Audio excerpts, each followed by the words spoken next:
Hey, everyone. How are you tonight? Welcome to SureFire Live. I was a little worried about the start today because I heard there was some Facebook problems and wasn't sure if the show was going off. And I had two guests lined up tonight. So thank you for joining me. I did want to start with what I talked about last week, and I'll probably talk about it every week, which is the Sweep Away Cancer Rally, going to be June 14th and 15th in Withville, Virginia. Hard to say. And we are going to, again, everyone is invited. We will have tickets. Spark Marketer is working on the website now with the links. We got everything taken care of with the hotel. It's at the Bowling, Boling, Wilson Hotel. There'll be links coming up for that. And I'll have them on for next week. But come donate, come visit us. We have a great rally through the mountains, and you can drive anything you want. You can drive motorcycle, sports car, regular car, work van, work truck. Can't do a bicycle because you can't keep up with this, but please feel free to join us. It's a great time. It is for a great cause. At Sweep Away Cancer, we always need to raise money because we have requests every week, several requests a week to give money to people in need. And we love to say yes. The only way we can say yes is to have money in the bank that we can donate.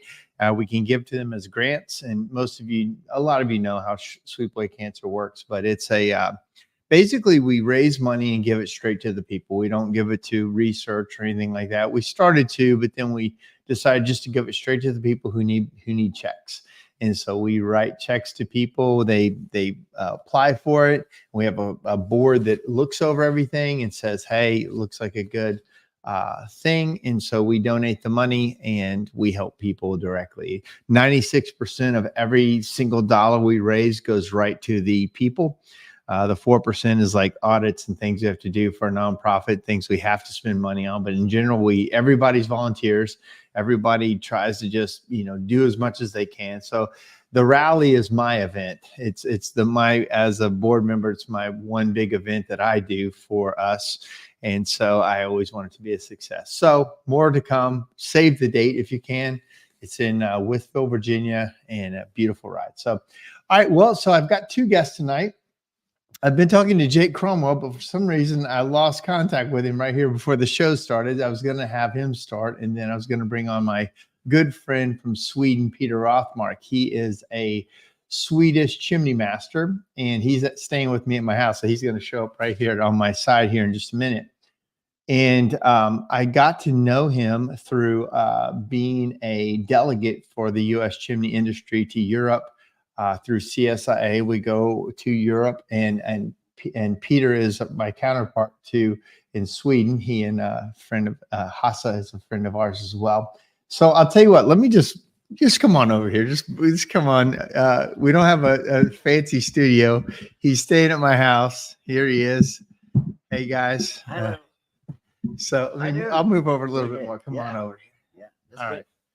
All right. So hey, we've got a couple people already. Good afternoon. I can't quite see who this is. Thank you. And then Diane Pilger, who's a good friend of ours. Welcome, Peter. So let's just, so Peter, introduce yourself. Tell everybody who you are, what you do. Yeah, my name is Peter Rolfmark. I'm from Sweden. I'm running a little company in the south of Sweden, close by to Malmö. And I've been a chimney sweeper for about 35 years. My father, he started a business in 1959 and become a chimney sweeper. It's master 67. And I'm in the Swedish board, the Swedish Guild, and I'm representing, as you say, Mark, in the Sweden International. So Peter, again, he's second generation chimney master. His father started the business and passed a few years ago.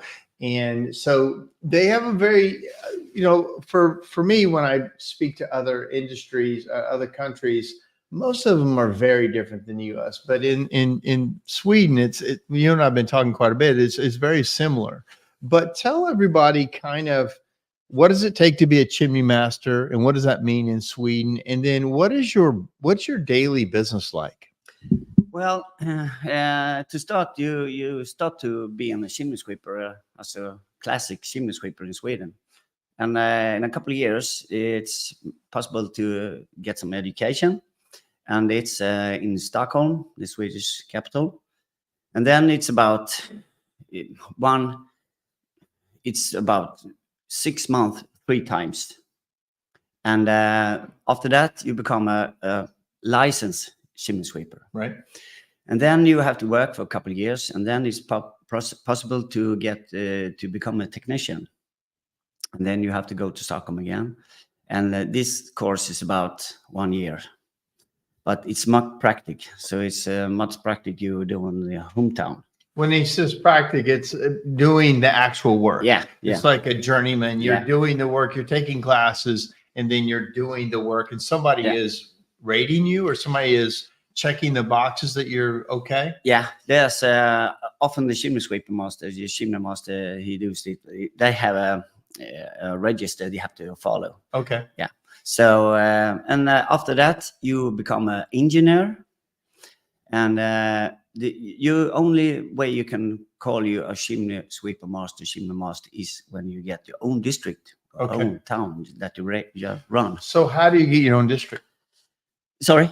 How do you get the district? The community, they make an offer. So then you can send in all your qualities. And if you're proved to have everything and everything checks, Right. okay, yeah, and the money is okay. So in Sweden, the community, they decide the money, how much they're going to pay. Yeah.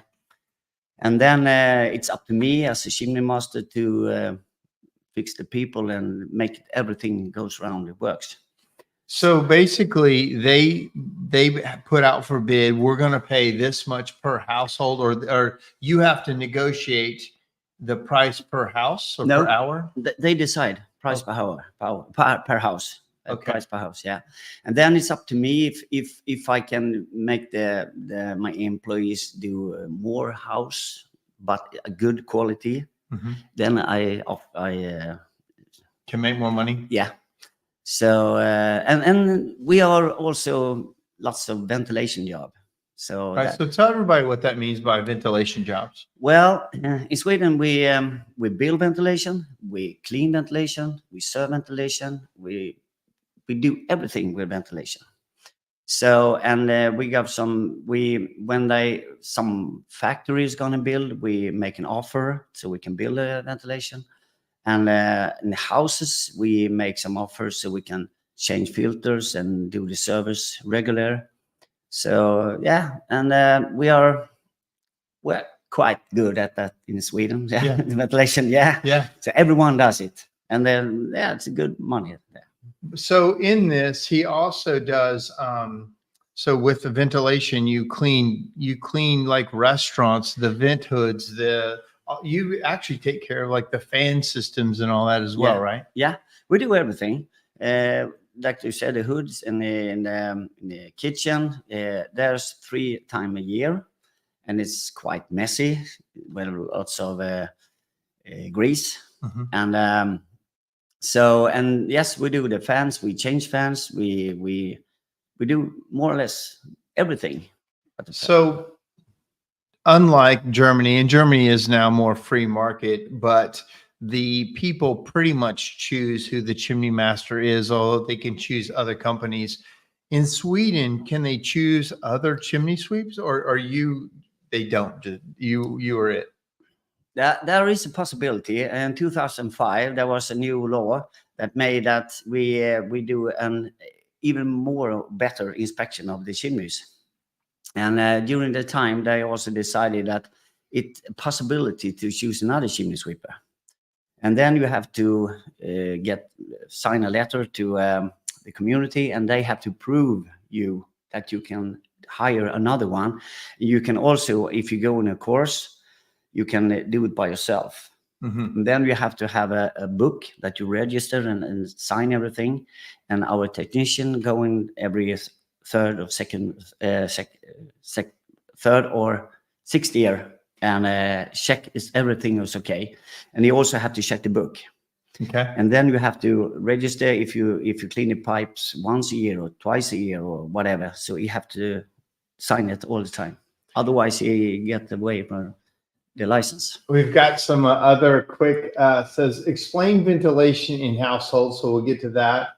Hello, Peter. And then Ryan says, that's an incredible amount of schooling. What a unique way of life to have communities set the market value for service. Yeah, I think that's very interesting too, that they set how much they're going to pay. And then you decide if you want to take the job, right? Yeah. So when the question here was explain ventilation in homes. Do you do that in homes as well? Yeah, that's a big market for us because And is that HVAC for us, the heating and cooling system, or is No. that just for wood? yeah, that's we do a heating system, we do a ventilation system, we do radon. We Mhm. check that also, and if it's a radon in the house, we can build the ventilation, so put away the radon. Right. We often in the small houses, if you're going to change something, you another bathroom or you change the house, and then you have to change the ventilation, and then we rebuild the ventilation, so it's improved for the community, and that's about it. And we also we get some service, so every third year, more or less, every houses in Sweden, they want to have checked the houses ventilation. And we do that. So we measure, we clean, and we fix But everything. who decides every third year? Is that the government? Is that the village that's hiring you? Is it the homeowner? Who says that? From the beginning, the government said that every house in Sweden have to do it by every third year. But then I think it was 99, they took it away. So now it's up to you. But most of the people, they want to have clean houses and good ventilation, so don't have any sickness or whatever. So they just give a call and they say that we want to come with you. We know you clean our pipes, so you're a good company, a good people, and we are comfortable with you. So we'd like you to check your ventilation system, and so more or less every new houses in Sweden, they have a ventilation system.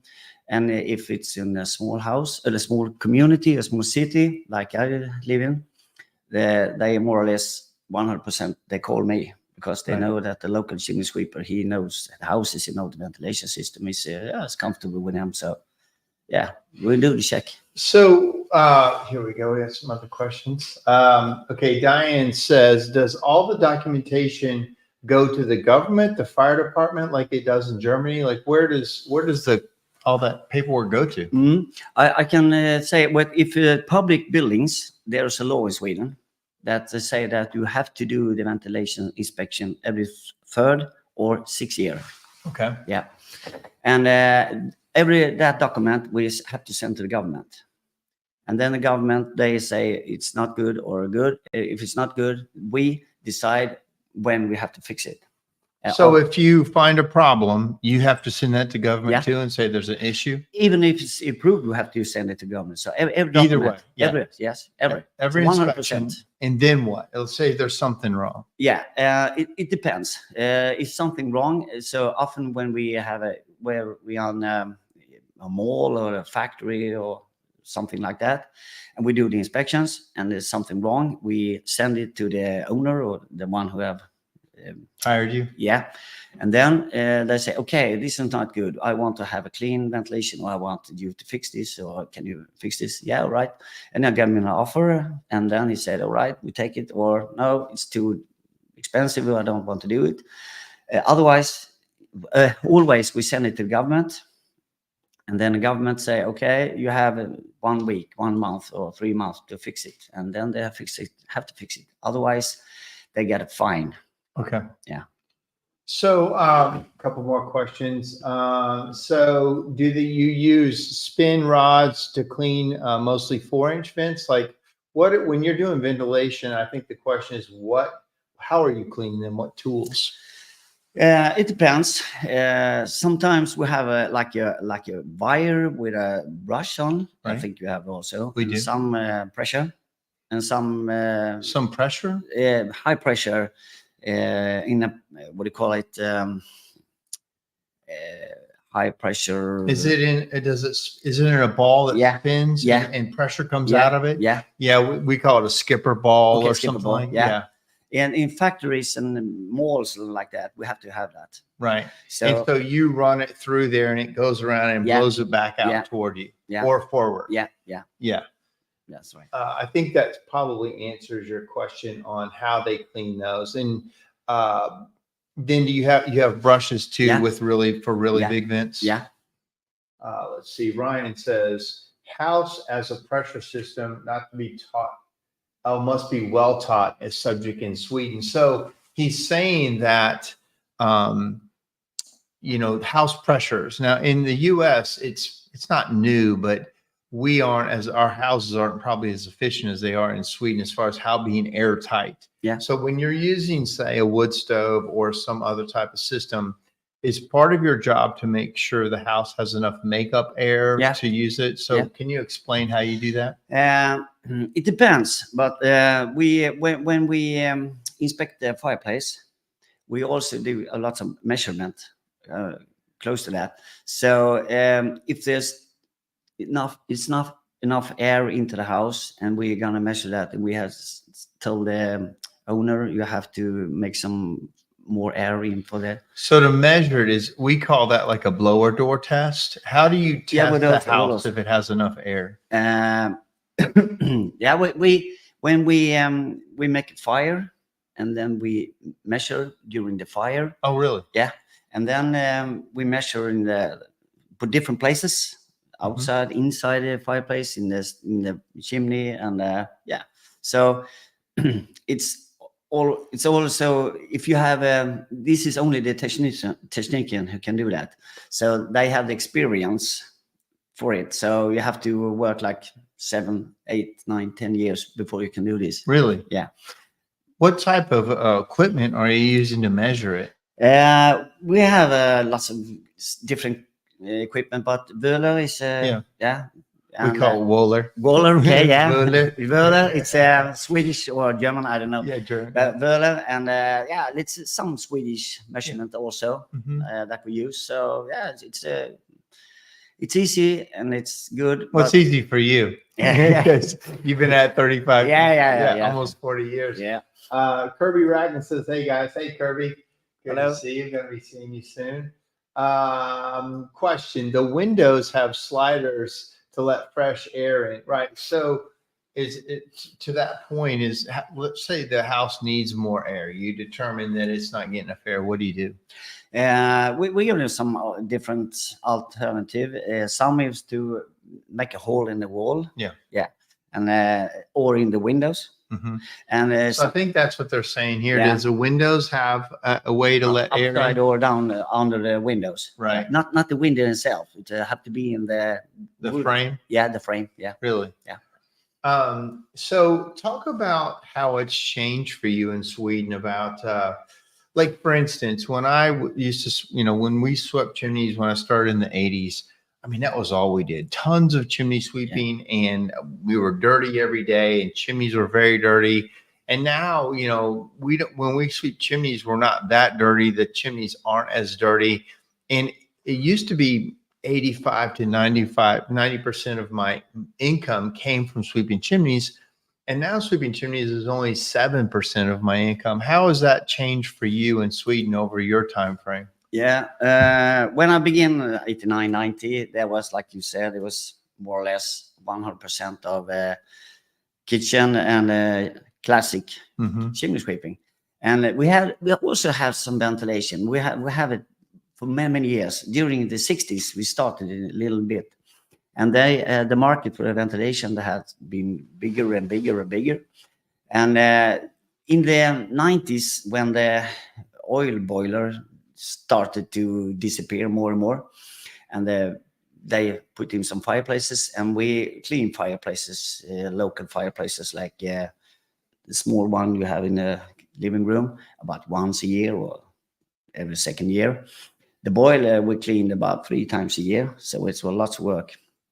But Are they wood boilers or are they gas or no, oil? no gas. We have no gas. You have no gas? No, in the middle of Stockholm, in the middle of Malmö a little bit, but no houses. Okay. It's only in apartments, Oh. big apartments. That are gas, a little bit, not so much. And so go ahead about Yeah. like how much chimney sweeping? Yeah, and then it's starting to get lower and lower, and the fireplaces, we have to do something to keep our job, and that's why we started more and more with the ventilation, Right. radon, and energy declaration of houses. And so for now on, it's about 50-60% by ventilation and 50% by chimney sweeping. But if you're in a big town in Sweden, it's, I think, about 5% chimney sweeping, 95% ventilation. Really? And if you're going up north in Sweden, where it's much cold, I think it's about 75% chimney and 25% of ventilation. So it depends on the temperature. Yeah. And we for about 4 or 5 years ago, we started to use stick. We clean from underneath. Right. Yeah, with a brush. Right. With a drill. Right. Drill. So that makes it we're not so dirty anymore that we used to be.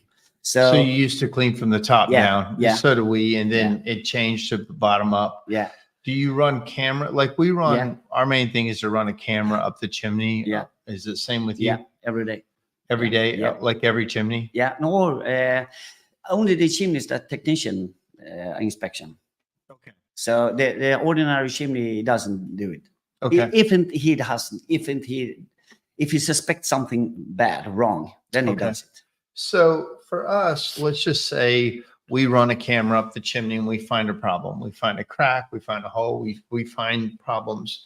In most of the companies in the US, we will then put a proposal to fix it for the customer. And I know in Germany, they just say it's wrong. Someone else has to fix it because they can literally say, you can't use this fireplace anymore till it's fixed. What is it like in Sweden when you find a problem? If we find a problem, we send them a protocol and they tell me what's wrong, and we can't do anything more because we have the government had told us to do what to do. We have a contract from the government. So in just chimney sweeping, we can't do anything more than just tell them what's wrong and a suggestion to what to do. Okay. In ventilation, which are completely free market, we can do everything. So you can say, this is what's wrong with the ventilation. We can fix it. Here's the price.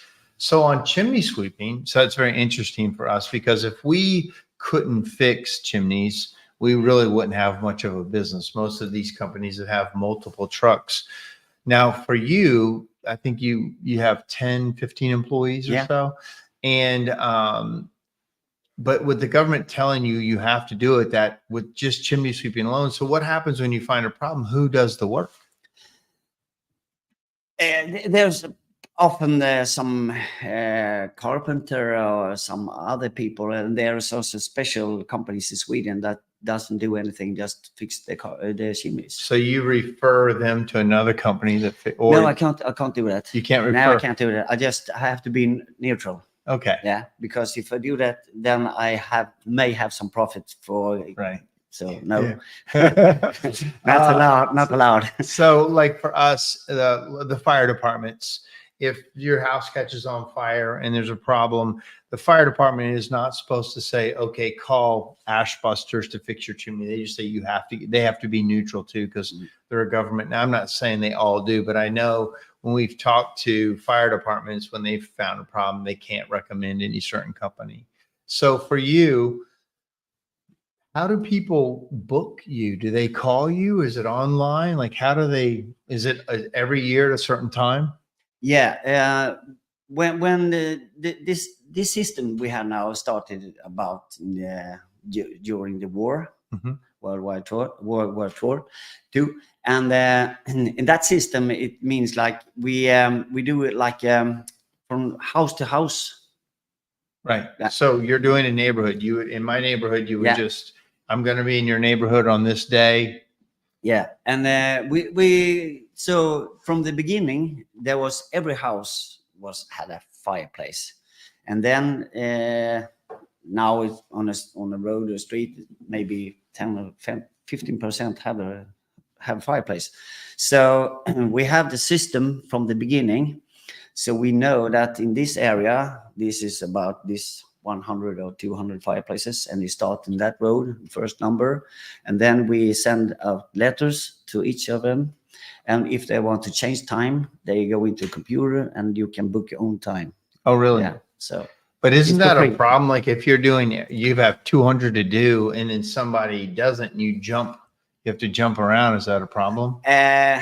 It's okay because they're so used to it in Sweden that they know that the chimney sweeper is coming between 9 and 11 a.m. So the neighbor had a key on Right. So they work with it. Yeah. A Couple more questions. Jeff, JJ says Mark makes his profits that way. That's exactly right. Exactly right. Ryan says, are you using AI in your chimney business? So do you know what AI is? Yeah. Yeah. So do you use AI for anything at this point? No. Not really. Not yet. No, not yet. Mm-hmm. So what happens if the homeowner won't let you in? That happens, and if it happens twice, we write a letter to the government, and then the fire department coming with us, and we knock. Really? Yeah. And if it still doesn't work, we go by the police. Really? Yes, it happens once in these 35 years. One time it's happened, and you go with the police. Yes, we go with the police, and then they have to open. Yeah. Wow.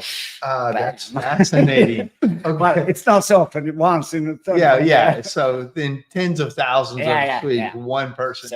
So how often do you have to go with the fire department? Like once a year? Often. No.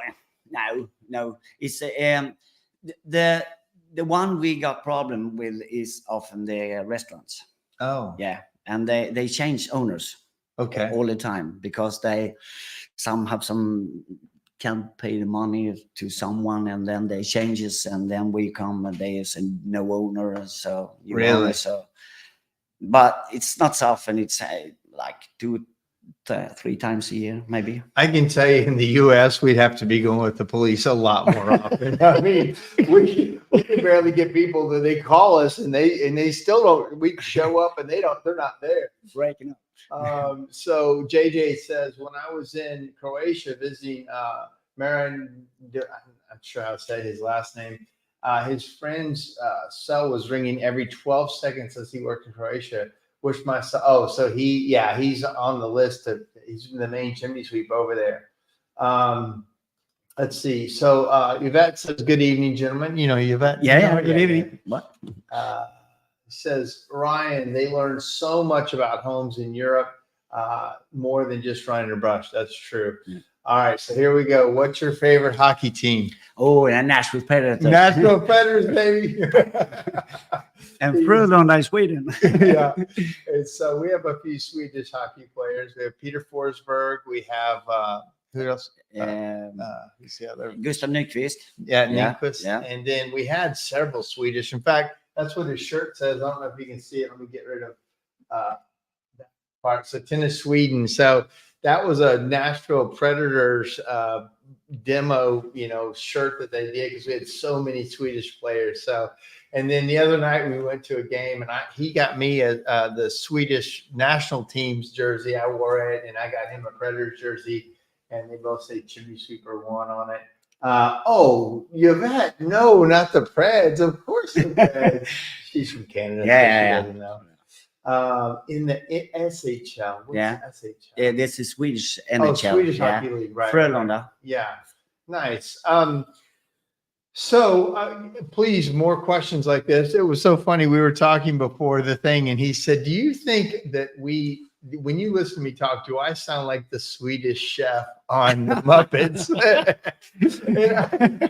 and I said no, but we were going to have him talk like that.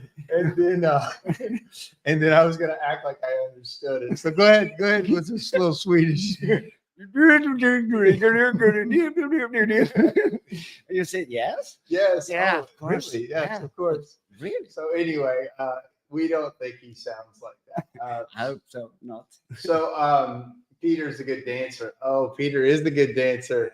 I think he has a TikTok that just came out today, don't you? Your daughter. Yeah. We might have to show it. It's hilarious. His daughter did it today. Yvette says she's a Leaf fan. So Okay, that's a good one. I understand. You have good Swedish there, William Nylander. Yeah. Right. Yeah. And then Bob, hey Bob, good to see you, buddy. Hope you're doing all right. And then so Yvette says, do you remember your first solo sweep? Ooh. No, I don't think so. That was so your father started the business? Yeah, 1950. No, he became a chimney sweeper at 59, and he started the business 1967. So he was working for another company or Yeah. the local chimney Yeah, sweep? local chimney sweeper. That was being the local chimney sweeper. Yeah. And then he became the chimney sweep, Yeah, right? Then I guess the town or the guy stopped doing it and your father became. No, my father, my grandfather, he went to the chimney sweeper and he said that, do you want looking for new chimney sweeper? And the chimney sweeper master said, no, we don't look for that, so it's okay. And later the night, 1959, my father, they have a dinner. My father lived with parents. He was only 16 years old. And he said my grandfather said to my father, you have to go to the chimney master because he's looking for some chimney sweepers. All right. And my father said, I don't want to go there because I don't want to go in the roof and I don't want to be dirty. Nobody wants to be a chimney No. sweeper. Right, Kirby? I hope Kirby's watching. He's got a funny story about not wanting to be a chimney sweep. So the day after, he went to the chimney master and he said, my father said that you're looking for some people. And he said, no, I don't. Okay. But they started to talking and they get along. And the chimney master said, okay, you can work here for a couple of days and see if it's okay. Which he did. And they get along very, very good. And so he became a chimney sweeper. And at that time, 1959, they went to the first house in the street. And then they cleaned the houses. And the last house, they said to the neighbor, tomorrow I come to you. And you can say to the neighbor, and the last house is that house. Can you say this is the last house? That's how they communicated. Yeah, that time. In 1967, the chimney master died suddenly. So in the fire department, they went down to the office and they said, do we have any volunteer? My father raised his hand. Okay, I can take it. So he made a very fast education because he didn't have an education at all. And then he went back 1967 and then he became the chimney master. Yes. When did education become such a big deal? So he took over the town and we didn't have it in the US either. We had like no education. It really started a long time ago. And then, I mean, not a long time ago, like in the 80s, we really started getting more. And then we've gotten a lot more education. When did that really become part of what you had to do in Sweden? You mean when the law made it so? Right. It's about during the Second World War. Oh, Yeah. but you said your father took it over in 1967, Yeah. but he didn't have much education. No. When did all the education really start to come in where you had to be better trained? During the 60s. In the 60s. Yeah. So I think he's about in the end of 50s, during beginning of 60s. Before that, no one had special education. We didn't even really have an industry in the 60s in the US. We really didn't. Okay. It really started in the late 70s All right. for the US. And because we're really new to the game. But how long has chimney sweeping, do you know, been in Sweden? Like how long? Oh, it's been very, very long. During the 1600 and 1650s. Really? Yeah. So it's been for couple of hundred years. Yeah, we're not doing anything back then. So Yvette says, okay, and what was the worst thing you found in a flue? Oh, worst. I think I've found more or less everything, drugs or You have found bats and dead animals. Yeah, birds. That's very common. Well, I think you said kind of one of the worst things you have to clean now is like the grease hoods and the like certain restaurants, Yeah. like Chinese restaurants and Yeah. things that grease you have to get out of. Yeah, That seems like we have to have steam to get away because it's the grease is like a chewing gum. You can't take it away with a scraper. So you have to very strong chemical or steam. Really? Hot steam, 150. And how long does it take to clean, say, a restaurant vent hood? It depends, but often about 3-4 hours, 2-3 men. 2 or 3 men, Yeah. 3 or 4 hours. Yeah. I know when we came to Sweden, we went with one of the teams, and we went to a kitchen, and you guys, not you, but another company were cleaning that. It was a whole different thing. For us in the U.S., most chimney sweeps don't do that kind of work. I mean, I think we could rotate into that kind of work, but it's not really part of what we do. I would say it's not the favorite thing. It's like us in dryer vents. Yeah, We don't it's not love the favorite, yeah. but it's a part of a contract, so we have to do it. So it's so part of the contract with the city, Yeah. with the town, Yeah. is that. yeah. Oh, So we have to clean every fireplace in Sweden, every restaurant in Sweden, okay. every school, everything. Wow. Everything has to be. And how many people? What's your population that you have to take care of? In my community, Yeah. Mhm. 35,000. 30. So you have to take care of every fireplace in every restaurant. Yeah. 35,000 population. Yeah. Wow. We don't have that. Well, one, our industry isn't big enough to handle all those requests. Ours are more volunteer basis, or the customers kind of dictate what has to be done, not the government. If the government flipped and did that to us, it would change our whole industry quite a bit. We would be a completely different services. Yeah. Hey, thank you guys for all of the comments. It helps. And I was going to have another guest, Jake, tonight. I don't see Jake backstage, so I don't know if Jake ran into a problem. So we're just going to keep talking to Peter. So keep asking questions. Okay, can you please explain your education again, from apprentice to journeyman to master? It has changed during the years, but now on you go on up to Stockholm and you learn about. I think it changes, but a couple of months you go in a education. At the beginning, yes, and during the time you also do practical. So I would say about half of the education is practical. Okay. Yeah, and this go on for about in different. I would say about 6 months totally. Okay. Yeah. And then if after 6 months and you have to do a test, and then you are a chimney sweeper. Okay. And after that you have to work some years, and then you have approved to search for go the next level. Which is what? The engineer. So you became apprentice, then you become a chimney sweeper, then you're an engineer. Yeah, a technician or engineer, it's more or less the same. Okay. Yeah. And then what? Then a chimney master? Yeah, the chimney master, you become a chimney master when you got your own community. So then you have the title of a chimney master.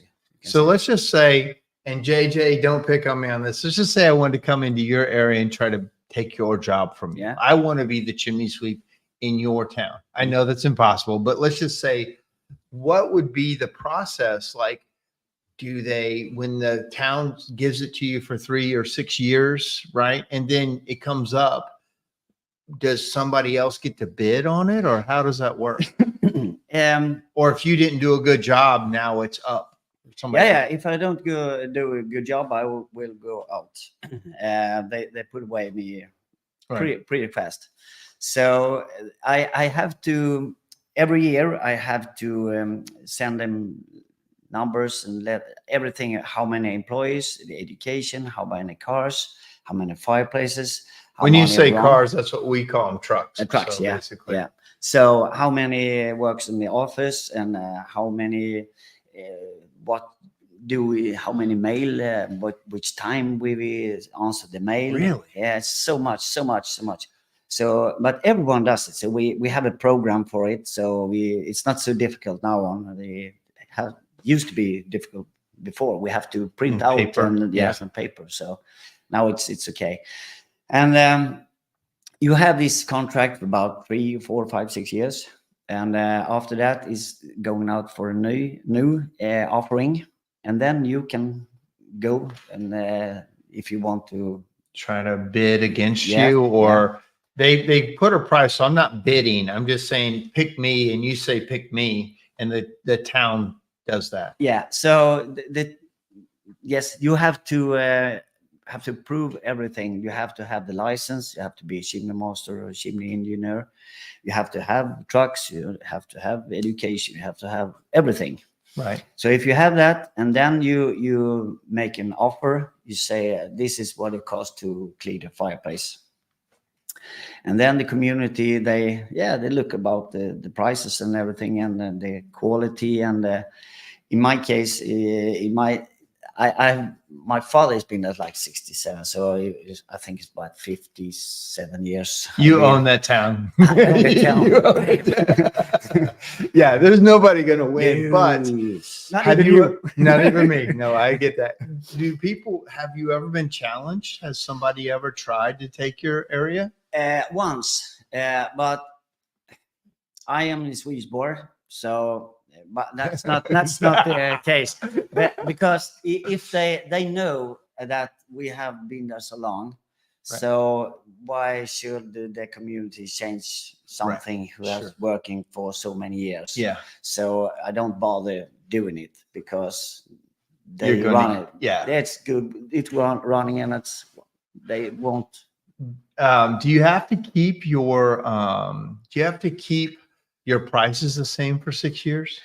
No, and the community, the government, and they decide what the new price is going to be for next year in percent.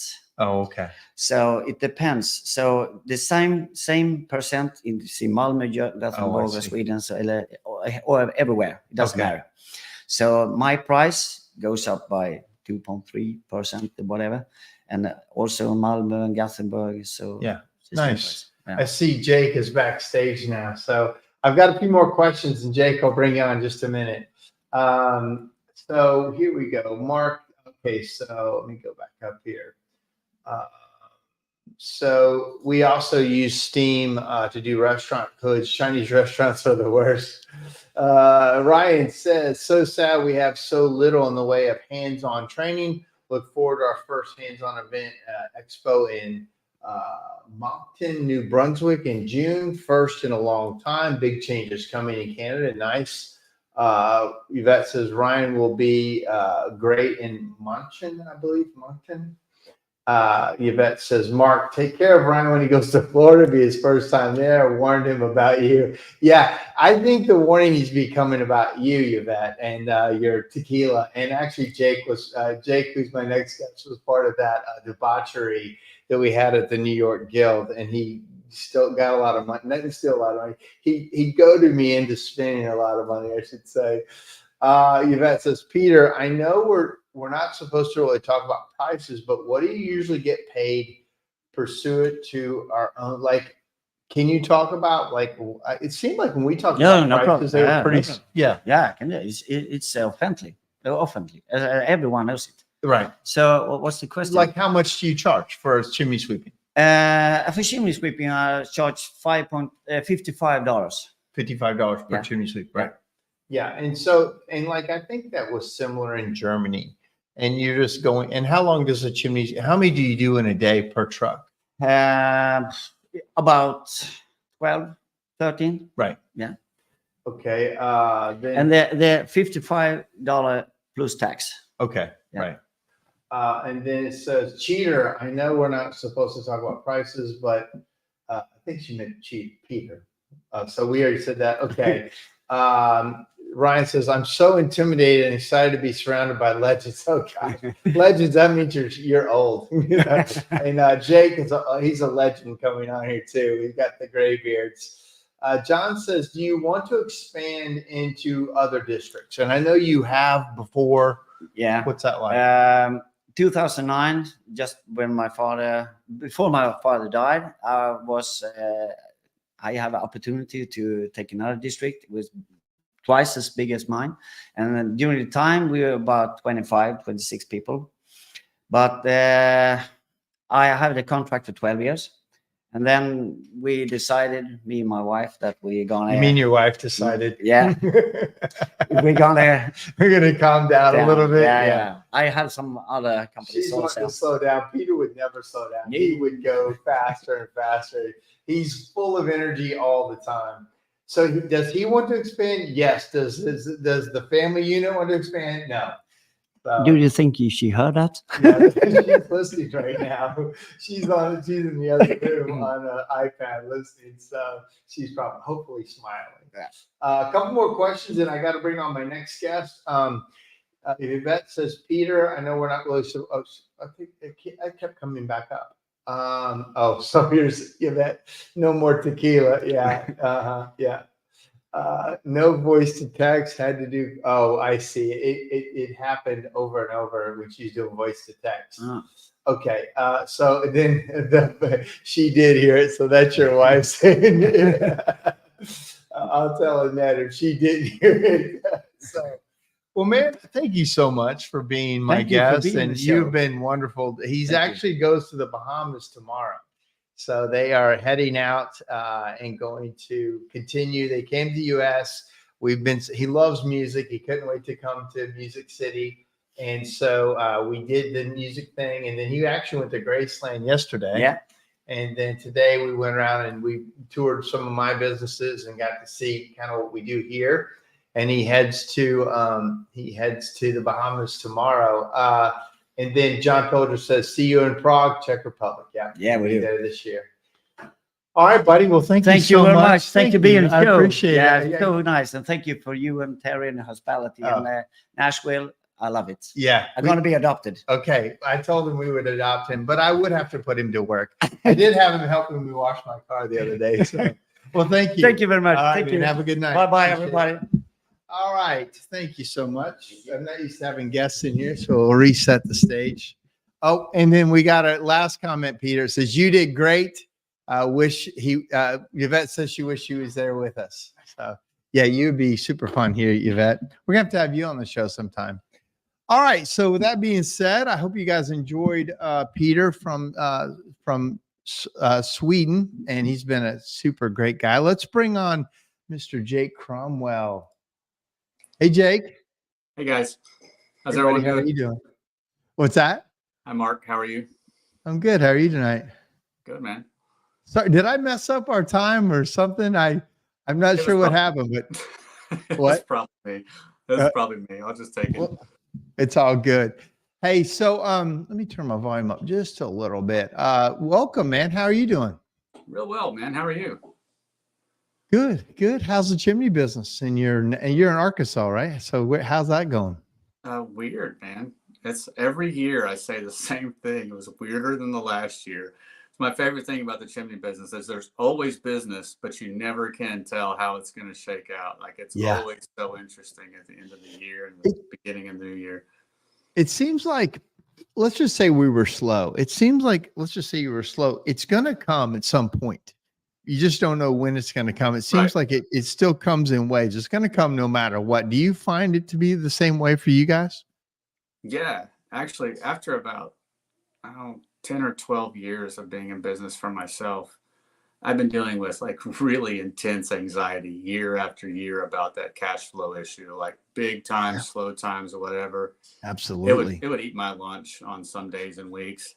And so after about 10 or 12 years, I'm like, you've done this for 10 or 12 years. You've been managing it. Like I think you know what's going on. And I guess I just kind of told myself at one point, like, you're going to get through this. It works. It works well. You're doing okay. You can do better for sure. But like the demand is there year after year. Like, managing at least status quo is not difficult. I think I get inside my head a lot about trying to be like you. Well, I have pressures too, man. We have cash flow. We have cash flow issues. You've got to watch it. You got to manage it. You don't want to, spend too much when you've got a bunch of money in the bank and, hey man, let's get some new vans and new tools and new buildings. And the next thing you know, the cash gets a little dry and like, Well, that's I a wish fun I had week. that And money you're like, back. hey, And you new can't, trucks, new tools, everybody. Let's hire 12 new people. That's going to be fun. Let's get everything. dude, And that 4 weeks that's later. a hard challenge in Yeah. a seasonal business for sure. Yep. Bob Fonan says, so true. Yeah. He knows it. Whenever you're growing a business, I know that's not really what we're going to talk about tonight, but you're always on that edge of like, what's the right thing to do here? I've got, let's say I have money in the bank. Do I hold on to it for a rainy day, or do I expand right now? And do I buy trucks? Do I train people? Do I send them to conventions? That's a tough balance always to know, because you don't want to have a bunch of cash because you're not really using it as much as you should and expanding. How do you balance that? Man, about 4 years ago, when I was dealing with, I'm just going to be honest, I was bad anxiety about going into the first quarter. We didn't have as much cash as I thought we should. I knew that there was going to be 3 months from now, things were going to be more difficult. We also have a roofing division, so we were going to be transitioning hard into really expensive projects that cash flow slower but higher. Yeah, so big I outlays was of money. that.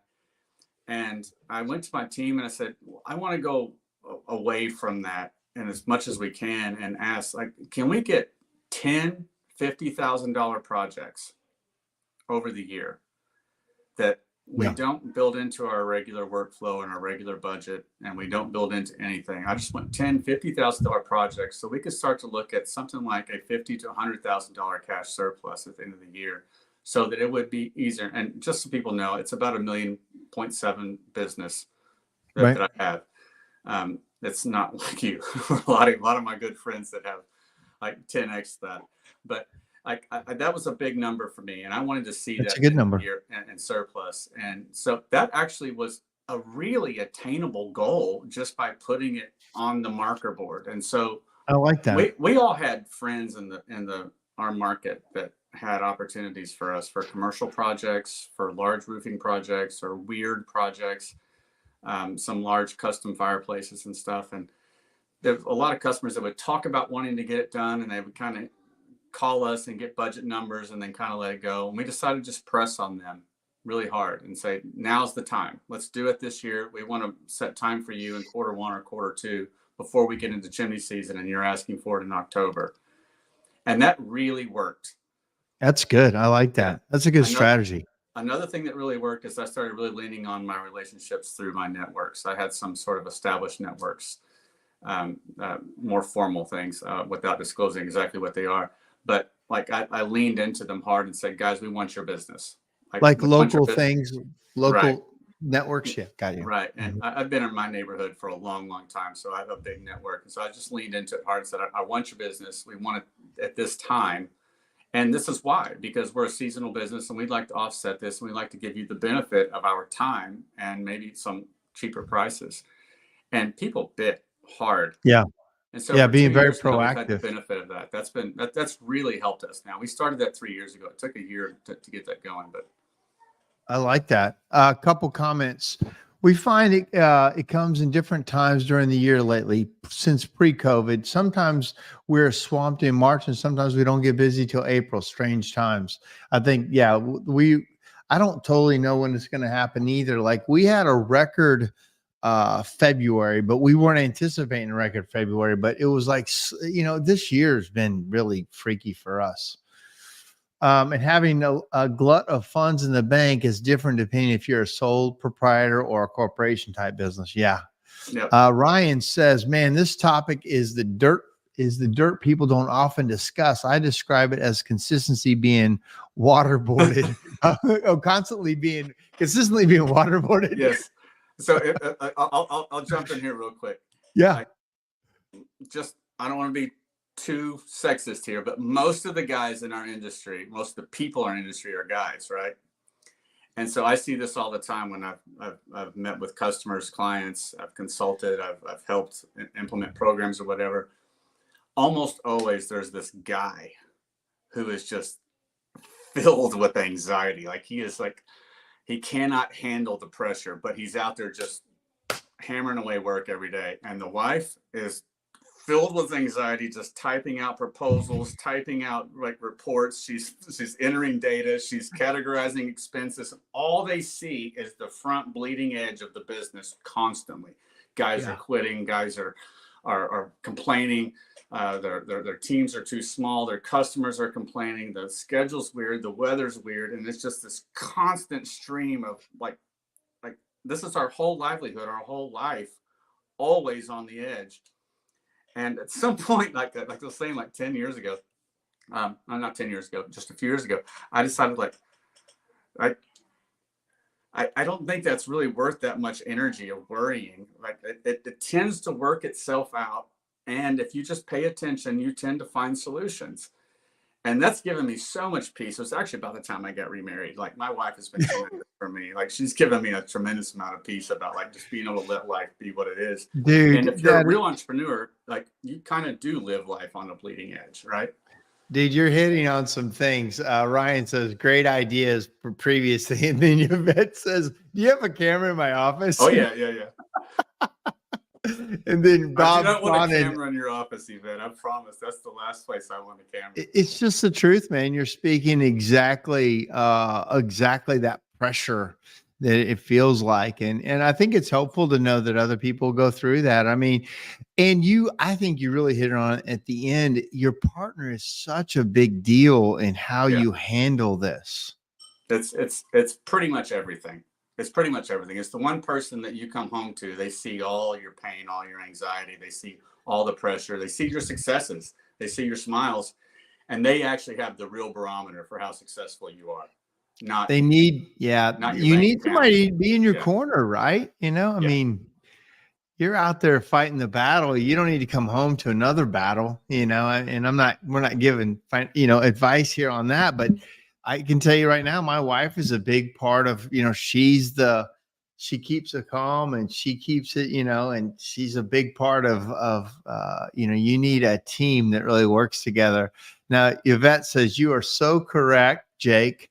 It is what it is, but it's how you deal depending on how you heal. Ooh. It's so hard to get a hold of when you're deep in the weeds. It's so hard for someone to tell you, well, your attitude determines your altitude, dude. Or like, you just can't hear that when you're in the middle of it. But at the end of the day, like you do just make a decision like, this is not going to affect me today.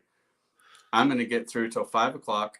And then tomorrow morning, I'm going to go deal with these problems first thing. And we'll go through them one by one. Darren Bebo has been a tremendous leader to me and showing me by example how to deal with the multitude of small problems. And on the scale of business that he's working on, the multitude is actually unfathomable. Like you can't get your head around it. So you just have to make them line up. Like one at a time. And we're going to do the best we can with each one. And at the end of the day, we're going to smile at each other, high five each other, say we did the best we did and probably have done a great job. And then everyone's going to go have a dinner and go home, enjoy their families, and get up the next morning. We're going to do it again. And things get better and better that way. And instead of just like sleeping on that anxiety, which I'm still guilty of. Really happens to everybody. I always say, a couple of things I say to myself is one, it's just chimneys. There's a lot bigger like things out there.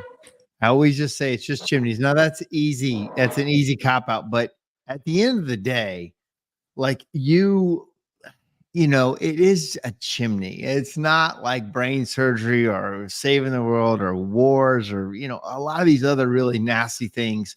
And then secondly, I say, Mark, if you can't handle this size business, you don't get to have the next size business. I have to understand when I watch these guys that run hundreds of trucks or run thousands of people and like, what does that look like? And how do they get there versus where I am?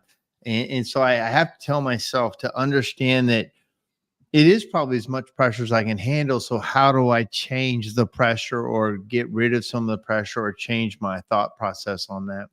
And those are questions that you can't just answer in a podcast, man. Those are the real questions. Like, how do you get down to like, and those are usually personalized questions too. Yeah. Like, I work on it. You work on it. Look at this. Look, this is This is the stack of books from That's my how you desk, work right? on it. Yeah. Yeah. Yeah. There's Yeah. answers somewhere. Then you're exactly right. There's answers somewhere. It's either in your network group, it's in your mastermind group, it's in a book, it's in a podcast, it's in a YouTube video. It's like, man, open your mind, let things in, question your own beliefs, don't be so sure that you're right about something.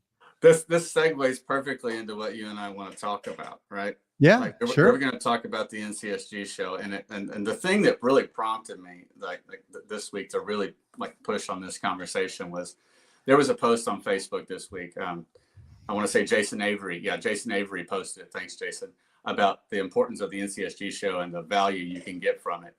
And someone posted in me if you want to learn how to get lung cancer, go to the chimney sweeping show. And then or if you want to learn how to become a rich businessman, just go to a Google convention or something. And I didn't even know how to respond to that, because there was a time in my life in 2009, I'd never been to an NCSG show. If you guys don't know, I hope somebody's listening who doesn't know. That's really the intent here, is that the National Chimney Sweep Guild has a convention every year where chimney professionals, not just sweeps, not just people who clean chimneys, but chimney professionals, people who build fireplaces, build chimneys, repair them, work in the heating industry, get together and share information, share ideas, and educate each other. I went my first year and thought, okay, I'm going to get this badge at this and from this certification company, and I'm going to attend this guild, and I'm going to hopefully have some fun. It was in Orlando, funny enough, because that's where we are this year.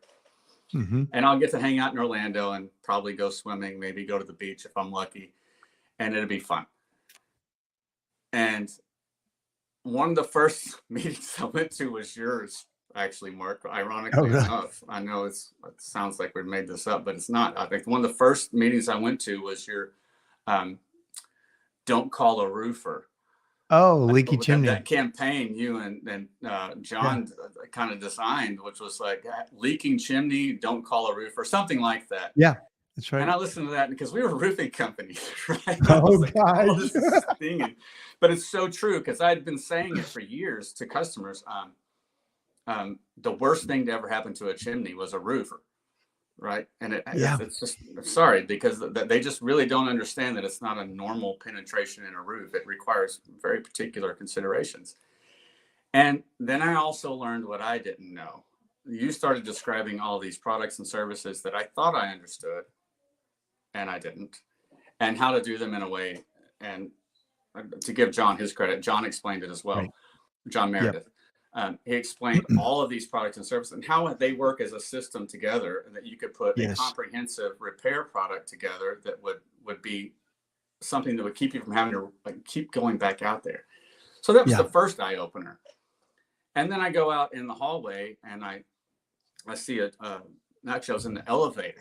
This is a funny story, by the way. I get in the elevator, and I'd already read the white paper, and some of you that are listening know what it is. The white paper on chimney fires, causes, effects, and evaluation that was made by a committee of guys at the NCSG and CSIA. Yep. And I look down at the badge of the guy standing next to me, next to his wife, and it says Jerry Eisenhower.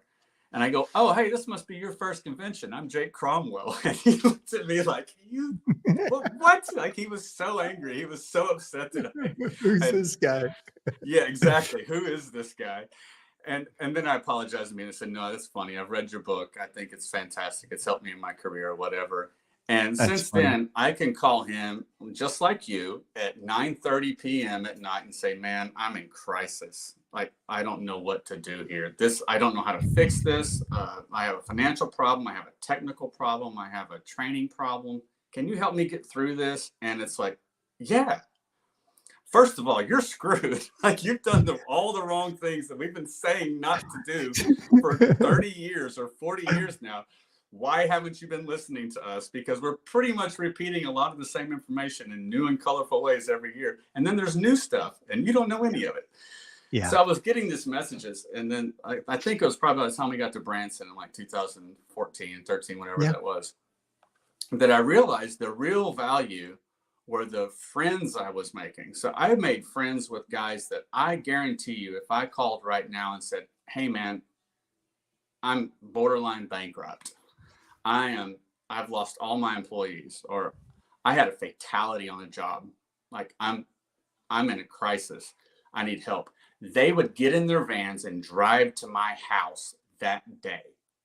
I met Yeah. them in the cocktail lounge at the hotel outside the convention, just sharing our stories and sharing that anxiety we talked about, sharing the blood loss that we've dealt with over the years. Yeah. You know, sharing our admiration for people that we were seeing that knew more than us, like it, and then also just sharing information. I don't think a day goes by that I don't talk to any one of those guys. We have a private little group on Facebook that I shouldn't share this, but they're called the Chimney Dicks group, which is similar to a mixed group. But so like when we share the hardcore information about stuff that we learn in the industry that may not be easy to talk about, like really private, intimate, if not vulnerable stuff. Yeah. And, you know, like you and me and our friends have watched people go through deaths. We've watched them go through divorces. We've watched them go through bankruptcies. We've watched them go through the worst types of pitfalls that we all know now are very avoidable. At least I didn't know that. I shouldn't say we all do, but I didn't know how many of those pitfalls I ran into were avoidable. You think you're going through it alone till you get to a convention or until you get to a group like that. And, you know, I was, and to speak to that, I mean, I remember the first time I went to a national convention, I think it was San Antonio. And I got in there and I'm like, I really don't know what to expect. And some of the guys are getting up and arguing with the people. And there was some of those, you know, the open meetings where they're get kind of nasty and stuff. I'm like, man, I don't think I like these guys. I don't think I like this, because it was more like a family fighting, you know, and we've had a few of those over the years. And, I then remember hearing Jim Brewer speak, hearing Steve Piattel speak, hearing John Meredith speak. I'm like, wow, these guys are really smart. I'm Jerry Eisenhower. I'm like, man, these guys, they know a lot of stuff I don't know, and I need to pay attention, you know. And I can tell you that, you know, those conventions and those, you know, that thing helps you, one, realize you're a part of a bigger thing. But two, you're probably not at the front of the room either. Some of these guys think they're like top of the line till they get to these events. Like, oh, there's some other guys that are maybe further ahead. And the best thing you can do is don't take the ego in. Go, man, talk to me. Tell me about this. What's my next step? You know, be open and work that room and don't go back to your hotel room and just go to bed or go off on your own. Get with the people who you're watching, who, if you can, ask some questions, be around them, you know, do something to network at that show. It'll change your life. If you look at the schedule for the NCSG show this year, you'll see there's guys on there that have never spoke before. And they have incredibly thriving, wonderful businesses in the middle of the U.S. in markets you've never even heard of. And they're growing like crazy. So if that's your interest, there's guys that are going to speak on that. And the one thing that's a trademark to our industry association, the NCSG, I really think it's an NCSG thing. I don't really think it's our industry. I think it's an NCSG thing, is that we share information. Yeah. And you and I have talked about this at length before, about how you'll come up with something or you'll learn something outside of the industry, and then you'll bring it to a mixed group or you'll bring it to the NCSG, and the first thing out of your mouth is this. There really aren't trade secrets, because we're like, as an industry, we kind of are like maybe decades behind similar industries like HVAC, right, and other home services industries. Right. Like if we're just now getting it, we need it. Like we need all of it everywhere now. Yeah. So yeah. I think, again, John Meredith said that, like, even, you know, Bob Daniels, City Bob, it was a culture of honor. It's like, man, let's help each other. There's no sense in holding anything back. And for one reason is why I do this show on the podcast. Like, I'm trying to share everything as soon as I get it, as soon as I know about it. Or if I know about anything, let me share it with you, because you will naturally share something back with me. You shared something with me right off the bat about one of your thought processes about how to maintain cash flow and stuff like that. That you demonstrated perfectly what we're all about. I want to read a couple comments real quick. You've got a fan here. John Pilger says, Jake is really smart. Enjoyed teaching with him, and we compliment each other. Thank you, Jake. We do. Bob says, Jake, I had 4 vehicles that motors went in the last 5 months. Yeah. Oh my God, I've had that year. I've one Yeah. similar to that. Like that's when you call your car dealer. That's my advice here is you call your car dealer. You got to have a buddy somewhere who's a car dealer. And you're like, I got this problem, and he probably has solutions. He probably doesn't dangle them out there all the time, but he probably knows a guy who knows a guy who has a fleet of former, like what we just did when that happened was we bought 3 Cox cable vehicles that were completely set up and rigged and ready to go. But this guy had bought they had gotten rid of their fleet of vehicles, and he bought like 15 of them, and he thought he could sell them quick, and he couldn't, and he was ready to get rid of them. And this car dealer knew about it, and he just said, "Oh, I'll get you 3 of them right away." You know, you've hit. Go ahead. You hit on something that I think is the answer. Really, this thing right here is your solution.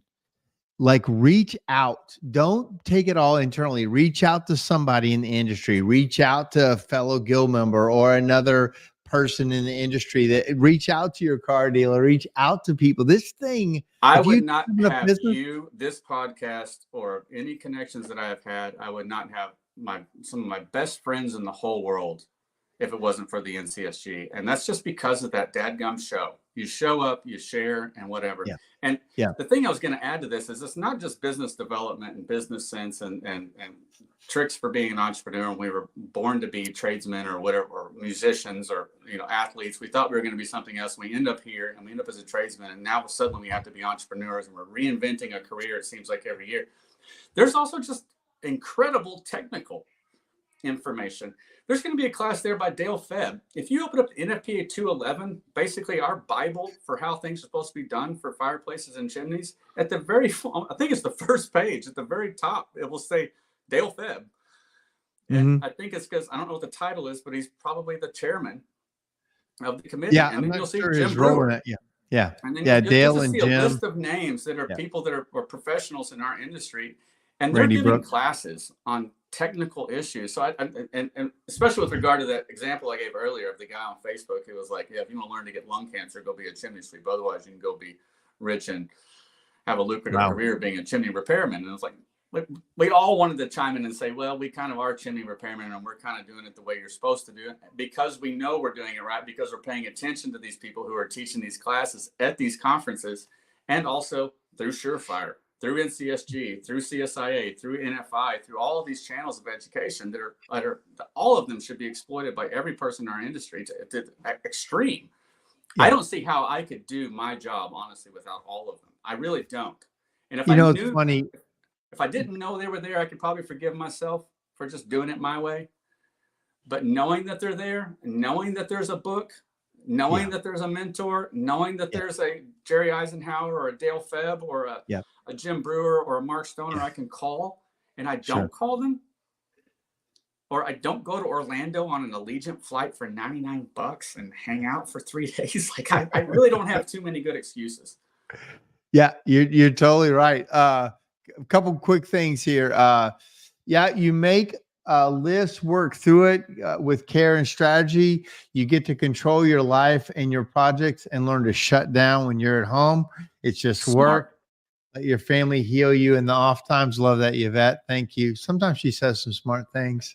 Ryan says, yes, books. Yeah, totally. Bill Thornton. Hey, Bill.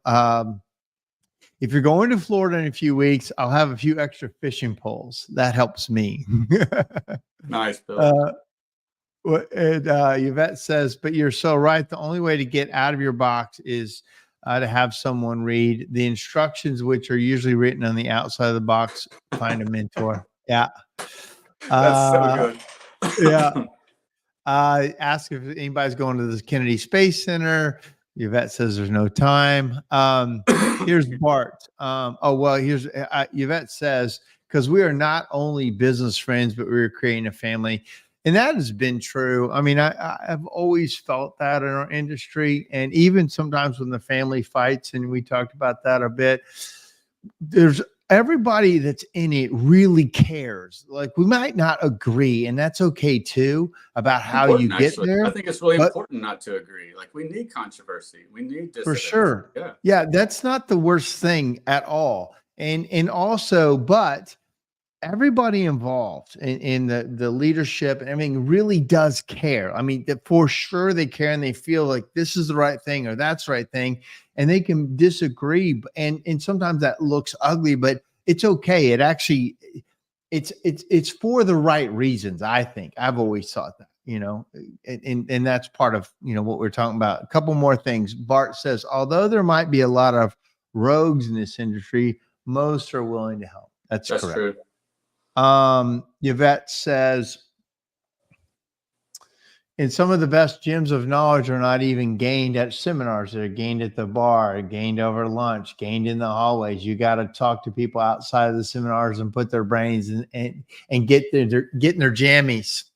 And that's what you were talking about, right? I mean, it's not just, don't read the seminars and go, I want to see that or not. It's not about that at all, right? I'll be really honest. I literally can't count the number of times I've stood arm in arm with another guy, tears coming down our faces, talking about the things that we've dealt with over the years, the difficulty of the work, the fact that it's hard on our bodies, that we've lost friends, that, it's a real thing. And another thing, some of you might want to try this. I've tried this with my kids and they just don't believe it. It's fun. I tell my kids, the oldest one, 26, I'm sorry, just turned 27. He gets it because he's in the industry now. But I've told them their whole life, I was like, no matter where you are in the United States of America, no matter where you are, literally anywhere in the United States of America, if you're in trouble, you call me and someone can be there in 3 hours. We'll pick you up, give you a place to sleep. We'll give you a meal, probably give you cash for an air flight back home, because these people in this industry are a little crazy about being really cool. That's cool. I know that. And I would dare you to pick a city right now, Mark, that I can't name somebody within 3 hours that I know. I could call and say, hey, can you pick my kid up? And they would go, done. That's a great point. That's so true. That's exactly right. It does, as Yvette said, go beyond just technical like information and sharing of business knowledge and coming to a convention and acting silly and telling stories. It really turns into, like, to me, it's been an extension of my family. Well, and it's a testament to you too, though. I mean, you've given to this industry a lot. You've hosted auctions that took a bunch of my money. You have gotten a lot of shots and got people to spend more money. You've called me when I wasn't there and said, I need you to put a bid in for this thing. We need, like, it's a testament to you too. And to now, you called me on this. You said, hey, can we do a show? Can we talk about the convention? You reach out and make things happen too. So that was very kind of you to say, but Mark Stoner, you've been the cultural center of our industry for the better part of a decade and a half now, as long as I've been there. So, like, I want you to take that compliment for yourself as well. You've been influencing, not just for like the growth of our businesses and the growth of our lifestyles and the growth of our families, but you've been right in the center of both organizations that I've been involved with since the very beginning. You should take that compliment for yourself. I did. Well, thank you. I appreciate that. We got an active group here. They like talking to you, Jake. I know we've gone over time. Are you okay with some more time? Because I know we actually haven't quite got to what we were going to talk about yet. I knew this would happen with us, though. Yeah, I did. Okay. There are some things I do need to touch on about the NCSG show at some point. Let's do it. Hopefully we find an opportunity to go into it, but you just go wherever you're going. Well, so I love when people comment because they're part of the conversation and kind of steers the show. It says, I met some of the nicest people who enjoy helping. A very different industry overall that doesn't really exist anywhere else. I've heard that so much. Yep. That this is rare, and it is rare. It is rare. Thank you for saying that. This industry is a family.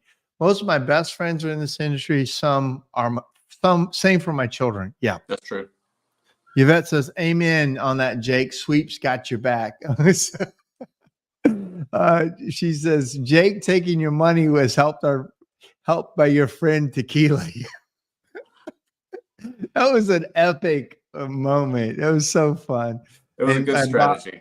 Well, we came after you days before that, Mark. You were in our sights. So Don't feel So too let's bad. talk about, thank you guys for all your comments. Jake is a super helpful person in this industry. He always wants to help anybody he can. I've known him for many years, and he's a resource for you.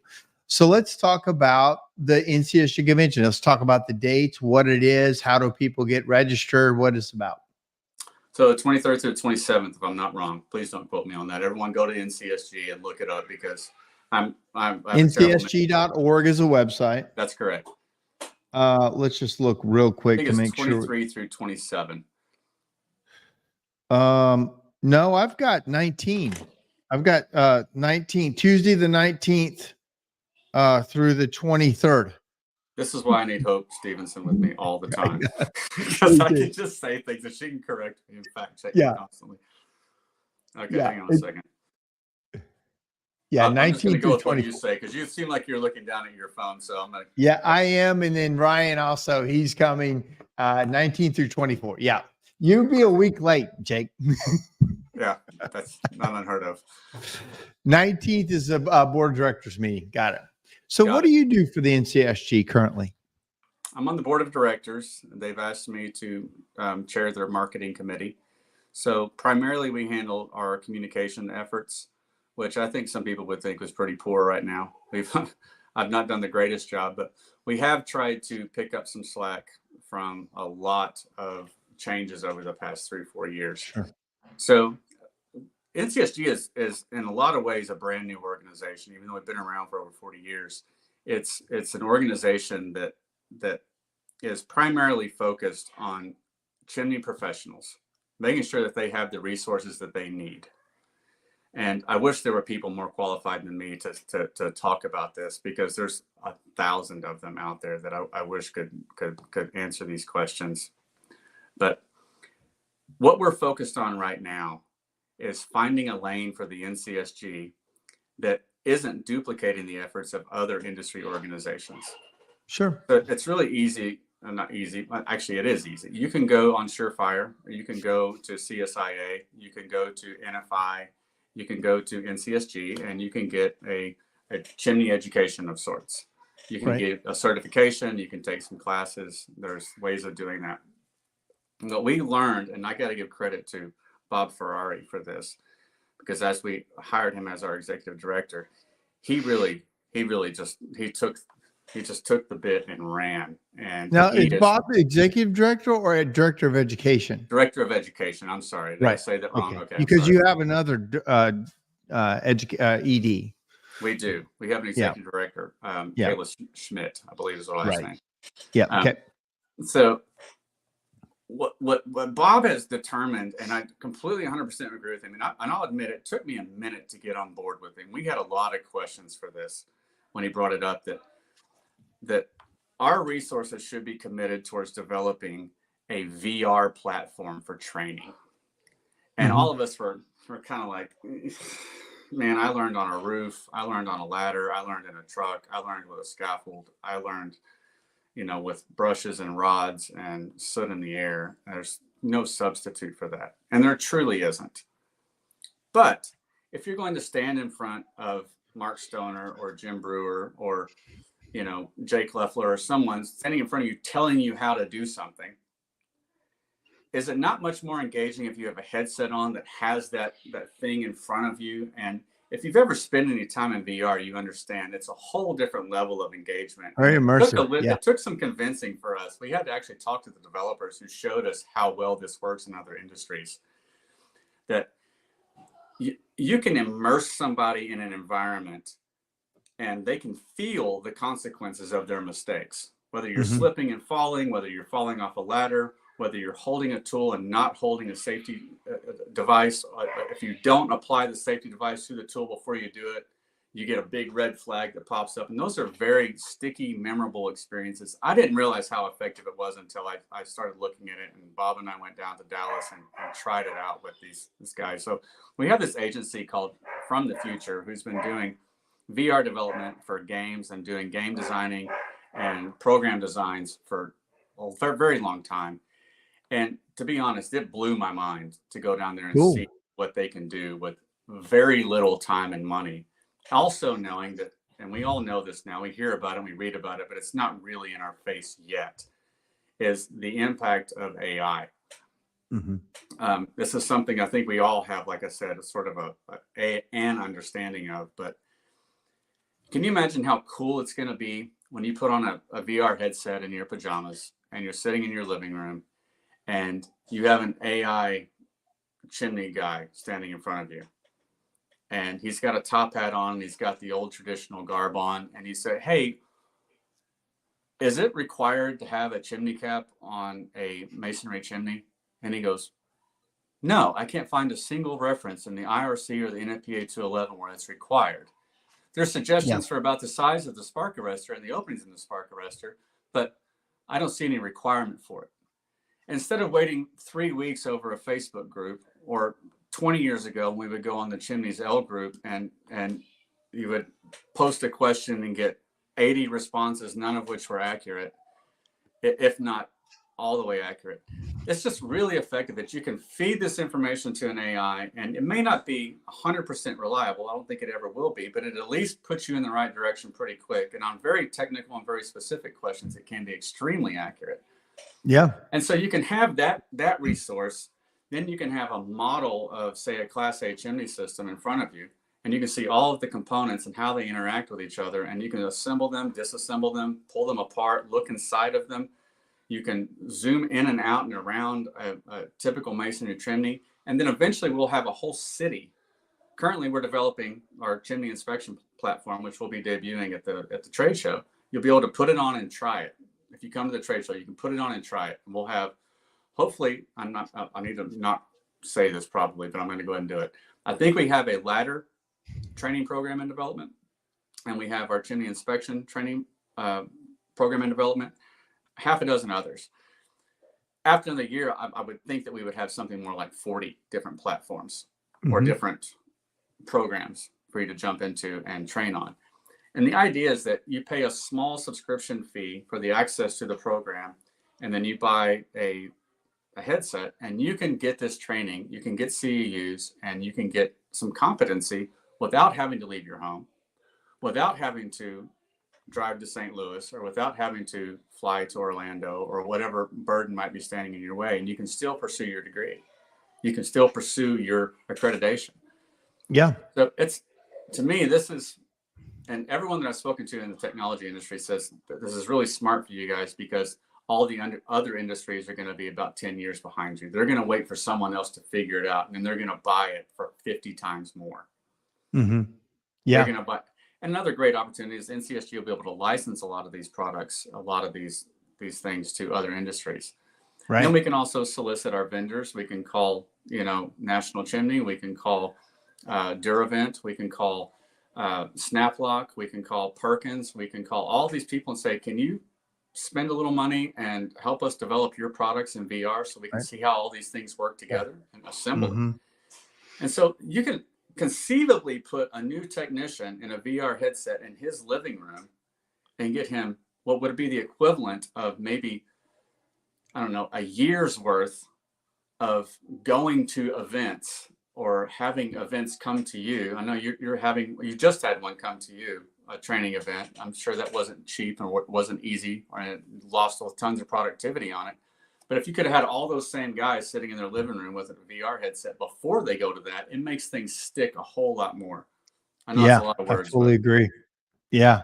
Ryan, looks like Ryan likes this. What? Cannot wait. Oh, it didn't pop up. Cannot wait to check that out. He'll be there. So good for onboarding new hires. Absolutely. Yes. Yeah. So with that, if people aren't registered yet to see it, they go to NCSG, buy a ticket. Is the hotel sold out? Is there a room block, or is it past the room block? Do you know on that? Good questions. I don't know.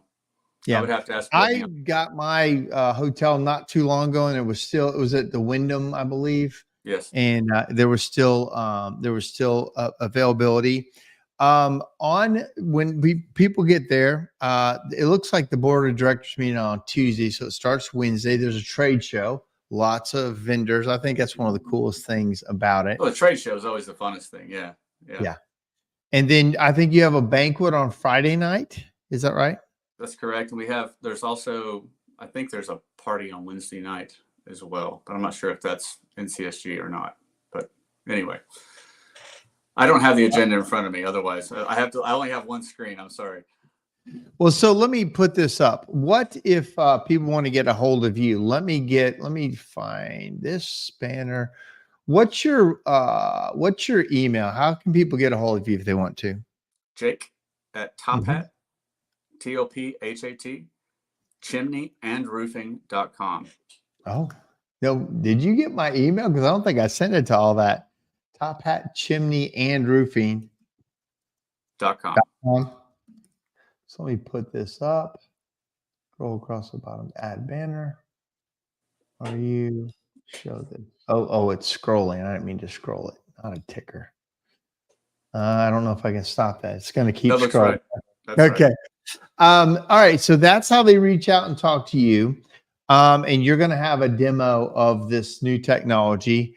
And I remember a couple of years ago, Bob was like, man, and he was still running a chimney company. He's like, I want to gamify the system. I want to gamify, what we're doing for learning. You and I talked about it years ago with SureFire too. Like, it's a hard problem to solve, to make the content really engaging so that people don't just feel like they're just staring at a documentary, right? Yeah. Art. And it is like, even like, when we start SureFire, it's videos, right? It's videos and tests and quizzes. And some people learn that way and some people don't. Some people will learn with this AI and they won't, or they will learn VR or they won't. And so it's just another tool to reach a certain person that is going to like go, yeah, love this or whatever. And accessibility is really important too. Just where can you do it? How can you get training?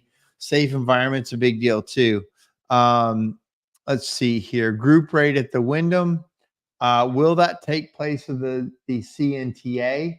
I don't know. I mean, they're two different things. I mean, yeah. Is there a CNTA that week, Mark? Do you know? I don't think so. I don't think so. Because I know I can't imagine that, because I know that the CSIA is doing a training and certification on either Monday or Tuesday. Yeah, I don't think so, John, about that. JJ says 2 of my favorite dudes. Hey, JJ, we have to get him on here.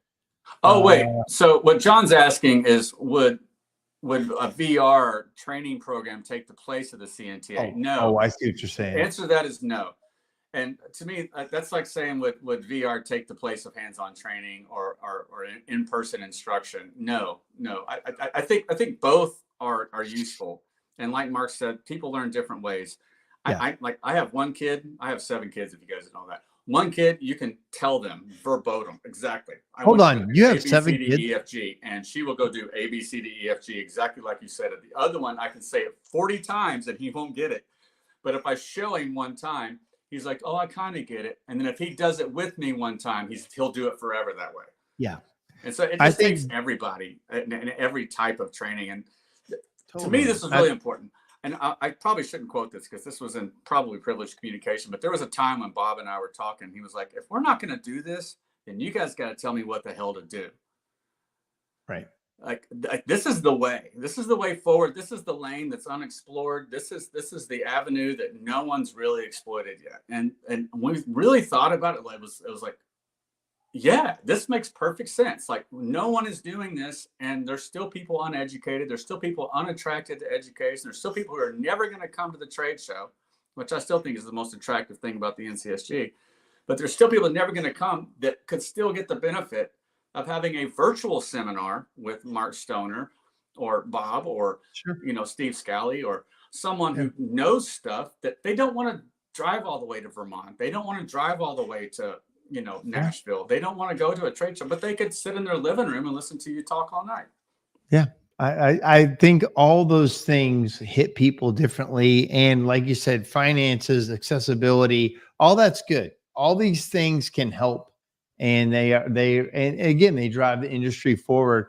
I'm not sure what this means. It might be from Alan Rush. Says 93 letter emails are always solid. I don't know what that means. Do you?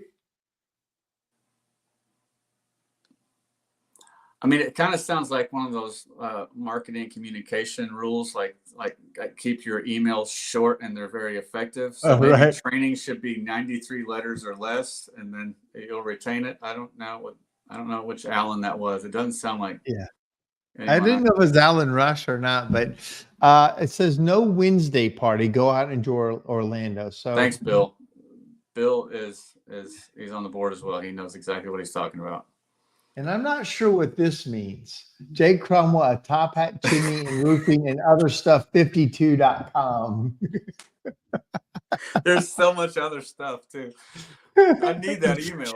Like register that for me, and please, I'll take it. You need to buy that domain. Just to make it longer. Yeah. I That's dare you hilarious. to reveal who you are, because I guarantee I know you and probably spent way too much time with you. Oh, it's all good. All right. That's the 93 letter email. Oh, I see. A very long email. Gotcha. Yeah. Okay. Yeah. Okay. So, man, thank you so much for joining us. I'm going to see you in just a couple weeks. Anything else you want to close with for tonight? Man, I just really appreciate you doing this. I called and asked if I could be on the show, and you said, heck yeah, let's get it done. And Yeah. this was mostly just so you guys know, so I get some messaging out about the NCSG show and why this is going to be a really special one.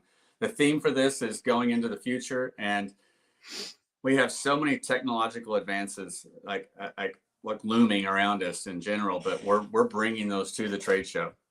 And we're going to have people, futurists, as our keynote speakers. So it's going to be a theme. It's going to be fun. There's going to be new stuff. And that's probably the one complaint we do get every now and then, as well as I went for the past 4 years. I'm going to skip this year. This one's actually going to have some new stuff in it. This one's actually going to have some fun stuff and stuff you haven't seen before. So You said a futurist is going to be one of the speakers? yeah. Futurist. Interesting. So this was from Alan, and Alan says this. Sorry, yeah, it's Alan Rush. And yeah, I've emailed Jake 50 times and never got a response because I never get his email right. LOL. Sorry, Mark. Sorry. All right, man. Well, thank you so much, man. I will see you in a couple weeks, guys. If you need to reach out to Jake, his email is at the bottom there. He is in charge of marketing for NCSG. Sounds like they got a really cool show lined up. I'll be down there for I think the whole time. And then I'll look forward to seeing you there. All right, buddy. Have a good night. See you, man. Have a good night. See you. Oh, I think there we go. Yep. All right, guys. Thank you for joining me tonight. Man, it was an active crowd. Super great people. Still got Jake's email rolling across the bottom. Very valuable talk tonight between the Swedish chimney master and Jake. It was a great show. Maybe I'll have two guests all the time. Hope you guys enjoyed it. Should be back next week. And then I'm not sure if I'll be able to do it from, I think I'll be traveling the following Tuesday to the NCSG. So we'll see if I can pull it off or not. But guys, thanks for joining us. And we will talk to you soon.